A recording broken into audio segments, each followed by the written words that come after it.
Marah ni benda semula jadi yang ada. Dia boleh datang ketika mana seorang itu disakiti, dimalukan, dizalimi dan sebagainya. Orang marah.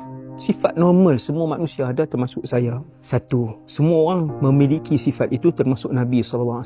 Yang kedua, kadang-kala marah itu diperlukan ketika mana agama ini dipermainkan. Ketika mana orang menghina Nabi kita Muhammad SAW. Ketika mana maruah ahli keluarga kita diperkotak-katikkan.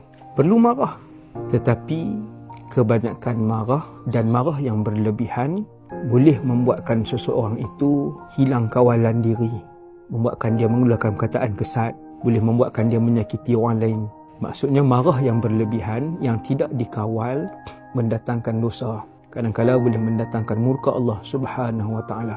Tuan, marah yang berlebihan itu adalah sifat mazmumah, sifat yang dicela oleh Allah, yang tidak disukai oleh Rasulullah sallallahu alaihi wasallam.